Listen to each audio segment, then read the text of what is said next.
Kita ke informasi pertama Tribuners, Ketua DPD Demokrat DKI Jakarta Mujiono merelakan Sang Ketua Umum Agus Harimurti Yudhoyono atau AHY menjadi cawapres untuk Anies Baswedan.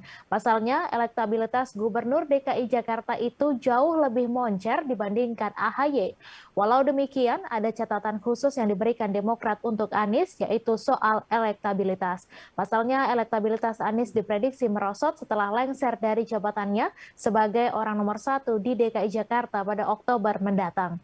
Untuk informasi lebih lengkapnya akan disampaikan langsung oleh rekan jurnalis Tribun Jakarta, Dionysius Arya Bima yang kini sudah terhubung bersama kami. Silahkan Dion. Iya, Tribuners, Partai Demokrat merelakan Sang Ketua Umum Agus Harimurti Yudhoyono atau AHY menjadi cawapres untuk Anies Baswedan. Pasalnya elektabilitas Gubernur DKI Jakarta ini jauh lebih tinggi dibandingkan AHY. Dalam setiap jejak pendapat atau survei, elektabilitas Anies selalu berada di 3 teratas bersama Menteri Pertahanan RI sekaligus Ketua Umum Partai Gerindra Prabowo Subianto dan Gubernur Jawa Tengah Ganjar Pranowo. Meski demikian, Ketua DPD Demokrat DKI Jakarta Mujiono memberi catatan khusus untuk Anies yang masa jabatannya sebagai Gubernur DKI Jakarta bakal habis pada Oktober 2022 mendatang.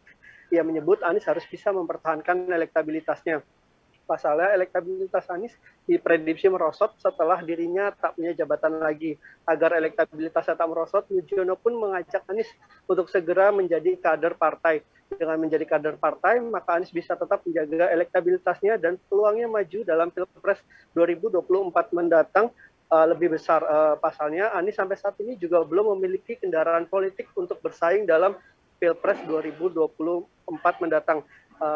Anies dan AHY juga belakangan semakin mesra. Terakhir kali bahkan duet Anies dan AHY disebut sebagai duet maut oleh para kader Demokrat DKI. Demikian. Baik, terima kasih Dion atas laporan Anda. Selamat bertugas kembali. Jangan lupa subscribe, share, komen, dan like ya.